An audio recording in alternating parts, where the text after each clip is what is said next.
अस्सलाम वालेकुम, welcome back हो गया यार तुम सबका अनदर वीडियो में। आज हम बात करने वाले हैं दुनिया की सबसे बकवास तरीन मूवी के बारे में। समझ रहे हो? समझ रहे हो? समझ रहे हो? ये मूवी है जी धुरंधर। शायद यही है कि धुआंधार। खैर यार एडिटर इसको सेट कर देना। ये क्या है? खैर बात हम कर रहे थे आज की मूवी के ऊपर। ये मूवी इतनी को वायरल हुई है जिसको देखने के लिए कोई जा ही नहीं रहा है। ये अपने ही इंडिया में रह के ब्लॉकबस्टर मूवी बन चुकी है, क्योंकि बाहर तो इसको कोई देख नहीं ना रहा, वैसे भी बाहर बैन है। खैर बात करते हैं इनकी मूवी के बारे में। अब कुछ लोग यहाँ पर आगे कमेंट करेंगे कि भाई बहुत कमाल की मूवी थी, हमने देखी है, ये वो। देखो सबसे पहले इंडियंस के खुद के रिप्लाई सुन लो। इनके अपने ही लोग यहाँ पर कह रहे हैं कि हमारी इस मूवी के अंदर हमारी इंटेलिजेंस को ये कहा जा रहा है कि हिंदू तो भगोड़े। हंसते हुए मुंह पे बोल देता है कि हिंदू बहुत ही डरपोक कौम है। उसके बाद फिर इनकी अपनी कम्युनिटी के लोग कह रहे हैं कि ये मूवी नहीं है, ये एक हेट फैलाने की साजिश की गई है और अपनी ही कम्युनिटी को गंदा दिखाया गया है इसमें। हाँ अब देखो यार, डायरेक्टर को जो सच लगा उसने दिखा दिया। अब तुम इस बात से एग्री नहीं करते, इसमें डायरेक्टर क्या कर सकता है? कंट्रोल।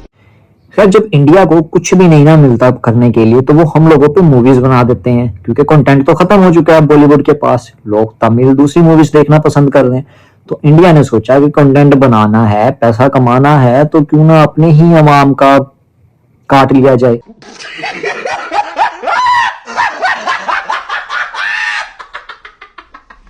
अब यहाँ की अवाम के बारे में अगर हम बात करेंगे तो देखें, ये ऐसी अवाम है, इसको सिर्फ इमोशंस दिखाई देते हैं। आप उनको इमोशंस दिखाओ और पैसा कमाओ। कौन है ये लोग? कहां से आते हैं? खैर इसी तरह इस मूवी के बारे में हम बात करने वाले हैं कि इस मूवी में कुछ ऐसे सीन्स हैं, कुछ ऐसी की गई हैं। देखो मैं रोस्ट नहीं करना चाहता था, लेकिन ये खुद रोस्ट हो रही है। सबसे पहले इनके कुछ अपनी कम्युनिटी के लोग हैं जो इस बारे में ये बात कर रहे हैं। हंसते हुए मुंह पे बोल देता है कि हिंदू बहुत ही डरपोक कौम है, और उसके बाद कुछ ये बात कर रहे हैं हुआ, लेकिन आदित्य धर को पाकिस्तानियों के मुंह से अपने ही देश का मजाक उड़वाना है। फिर उसके बाद कुछ ये भी बातें कर रहे हैं। इस मूवी को ध्रुव राठी ने डॉग विस्लिंग भी कहा है। ये एक मैसेजिंग टेक्निक होती है जो आम लोगों को नॉर्मल लगती है, लेकिन कुछ खास लोगों के लिए ये एक टारगेटेड मैसेज या छिपा हुआ संदेश रखती है। अब देखो यार, जब तुम लोग इस तरह की मूवीज बनाते हो तो तुम्हें तो चाहिए ना कहीं उसको, इन चीजों को तो छुपा लो, ये तो ना दिखाओ। अब इसके पहले सीन के बारे में बात करते हैं जिसमें एक हीरो दिखाया गया है जिसका नाम हमजा। वैसे भी हमारे यहाँ कारी साहब को बड़ा पसंद आता है और कारी साहब उसके साथ इतनी मोहब्बत करते हैं। जैसे कि कोई भी हमजा को अगर कुछ कहेगा या इसके साथ लड़ाई करेगा या इसको कोई ऐसी वैसी बात कहेगा तो तुम उसका कत्ल कर दो। कत्ल करेगा? पक्की बात? पक्की बात। हमजा का बाप अगर इसे गाली दे दे, उसका भाई इसको गाली दे दे, फिर कत्ल कर दो। वो तो उसका काम। खैर यार देखो, अब हमजा और कारी साहब की मोहब्बत है तो इंडिया अपने देश के लिए इतनी सी कुर्बानी तो दे सकता है, वो चाहे जान की हो या। लेकिन खैर अब क्योंकि कमबैक का साल चल रहा है तो भाई का कमबैक हो गया। अब मुझे इस बात की देखो हैरानगी है कि जिसको इंडिया में इतनी मूवीज मिली वो तब नहीं हिट हुआ, उसको पाकिस्तान के ऊपर मूवी में विलन एज अ शो करवा के पाकिस्तानी दिखाया गया और उसकी बल्ले बल्ले हो गई। तुम भी इस बात से एग्री करोगे कि देखो कंट्री की तो हमारी डिमांड है भाई, तुम लोगों के हीरो जो कभी कहीं नजर नहीं आते थे वो हमारी वजह से फेमस हो रहे हैं, कदर करो। हमारे मतलब आपको मत सिखा। चल खैर मूवी की स्टोरी तो मैंने तुम्हें बता दी है कि क्या है कि हमजा भाई साहब आते हैं, कारी साहब के साथ रिलेशन बनाते हैं और कराची के ऊपर कब्जा कर लेते हैं।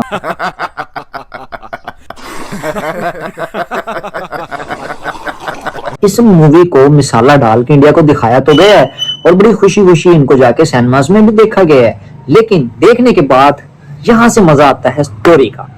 अब उन लोगों के आप ये रिव्यू सुनो। लेकिन धुआं निकल रहा है भारत के कुछ कोनों से। कुछ लोग इस मूवी को ओपनली गालियां दे रहे हैं। आदित्य का काम as a writer, as a director एकदम वाहियात है, घटिया है। जानते हो कि वो इंडिया में बहुत ज्यादा मशहूर है, आप उसके रिव्यू सुनो। Aditya Dhar makes the bizarre choice of cutting two real audio recordings that were recorded between the terrorists and their handlers on the। और खाली बात यहाँ पे नहीं खत्म होती, इनके और भी ऐसे कई यूट्यूबर्स हैं जिन्होंने इसके ऊपर मूवीज बनाई है और इस मूवी को बुरा कहा गया है। अब मुझे ही नहीं समझ आती कि अगर इतनी मूवी बुरी इन्होंने बना ही दी है, जो हमेशा की तरह ये बना ही देते हैं, क्योंकि पैसा भी तो कमाना है ना। पॉइंट ऑफ व्यू सबके अपने अपने होते हैं, मेरा भी पॉइंट ऑफ व्यू था, मैंने तुम लोगों के साथ शेयर कर दिया। लेकिन मुझे एक बात इन लोगों की समझ में नहीं आती, मूवीज में इतना आतंकखोर ये वो चीजें दिखा रहे होते हैं कि जैसे बहुत पावर है इनकी। और बॉर्डर्स पे देख लो, जैसे सनी पाजी को देख लो जी, हेड पंप उखाड़ के चिल्ला रहे हैं और 10 बंदे इधर उड़ा रहे हैं, 10 बंदे इधर उड़ा रहे हैं। अब वही बंदा जो बॉर्डर पर आया है, हमारे ही फौजों के आगे उसकी आवाज नहीं निकल रही।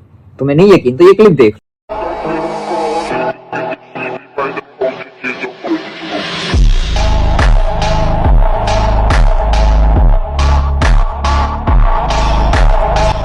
बस हवा निकल गई। देखो यार, हमेशा की तरह यही होता है, जब इंडिया के पास पैसे खत्म हो जाते हैं तो वो हम पे ही मूवीज बना के पैसे कमा लेते हैं। पैसा भी तो कमाना है, क्योंकि हम सबको डिब्बे में पैक करके पब्लिक के मुंह पे फेंक के मार दे, क्योंकि हम तो चटोरे हैं, सब चाट जा। अगर तुम्हें ये वीडियो पसंद आती है तो चैनल को सब्सक्राइब कर लेना, वीडियो को लाइक कर देना, शेयर कर देना। हम लोगों का क्या है, हम तो सिर्फ वीडियो ही बना सकते हैं ना। बाकी खैर यार, आज के लिए इतना ही काफी है। अगर तुम्हें वीडियोस पसंद आती है तो लाइक शेयर फॉलो लाजमी कर लो। बाकी मिलता हूँ नेक्स्ट वीडियो में, अपना ख्याल रखना। पाकिस्तान जिंदाबाद।